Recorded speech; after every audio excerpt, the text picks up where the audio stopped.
Getting out of bed in the morning. Very straightforward. The alarm clock chimes. It's time to get up. You were asleep. Now you're awake. All you must do is draw back the covers, exit your bed, and your day begins. Simple. Universal, too. Every day, billions of people all over the world open their eyes, facing the same first step to their day. It's not always easy, though, is it? And there's much more going on than you've likely ever considered. There's a metaphor here that reveals a profound truth about how we navigate not just our mornings, but our entire lives. Hey there, it's me, Core, and you're listening to Exercising Self-Control, from Fitness to Flourishing. When we're awake, most of our behavior runs on autopilot. Researchers estimate that 90 to 95% of our daily actions are automatic, and for good reason. Our brain makes up only 2% of our body mass, but consumes 20% of our metabolic energy. Conscious thinking takes focus and effort. To be more efficient, the brain automatizes everything it can, shifting conscious processes into non-conscious routines. This biological efficiency creates a paradox. We live most of our lives without consciously choosing how we live them. I was reading the book Discipline Equals Freedom by Jocko Willink, the retired Navy SEAL. In the book, he was answering the question from a hypothetical reader: how can I wake up early in the morning? His answer: wake up early. Another question: how can I work out consistently every day? His answer: work out consistently every day.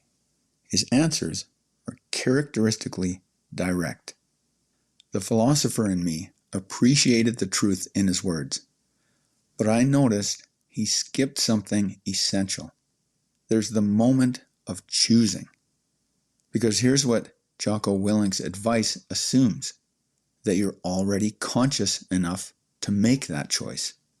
What happens when we're going about our day is very similar to when we get up in the morning, and it has to do with those automatic behaviors. We can't consciously choose to wake up. That's not how it works. We can't be non-conscious and then just decide to be conscious. The moment of awakening happens either as a result of prior conscious choices, for example, setting an alarm or having someone else wake us up, or by setting up a when-then process, for example, an intention statement. These then trigger a non-conscious process to wake us up. This is a function of the reticular activating system, the RAS. It goes like this: a loud noise, like an alarm clock, triggers the reticular activating system. This projects to the thalamus and the cerebral cortex, triggering histamine and norepinephrine.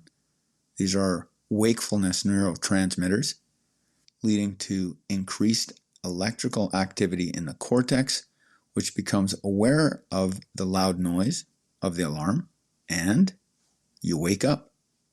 When we're already awake, the reticular activating system filters the sensory stimuli available to a much narrower bandwidth to prevent overwhelming the limited abilities of the conscious cortex.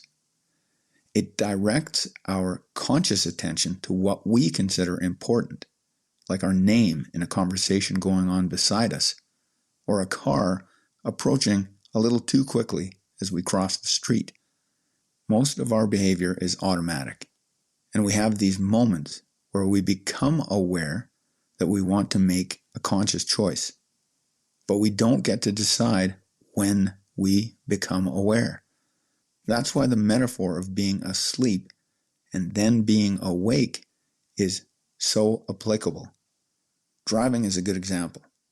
When you're driving a familiar route, you don't really think about driving.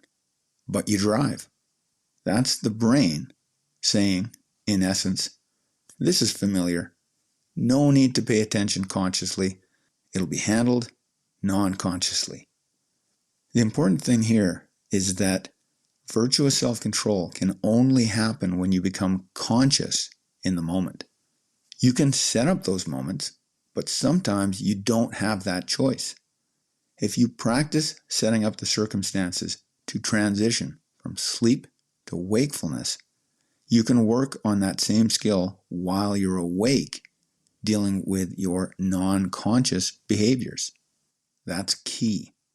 I'll say it again. Virtuous self-control can only happen in a moment of being consciously aware. That's the moment of choice. If we're running on automatic pilot, we can only do what we've been conditioned to do. If that happens to be a useful habit in that circumstance, that's fine.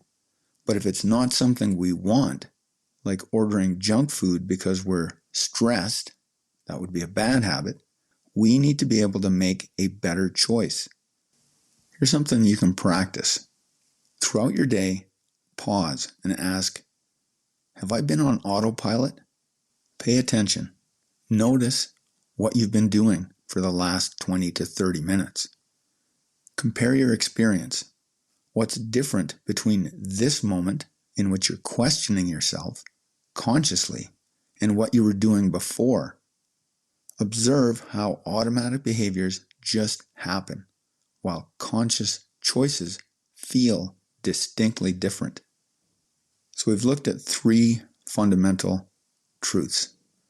One, most of our behavior, 90 to 95%, depending on who you ask, operates automatically below conscious awareness. Two, we cannot bring ourselves to consciousness as an act of will. It arrives on its own terms according to how we've been conditioned, either by chance or by our own choice. Three, the gap between coming to conscious awareness and taking action is where virtuous self-control lives. In the next episode, we'll explore that crucial gap.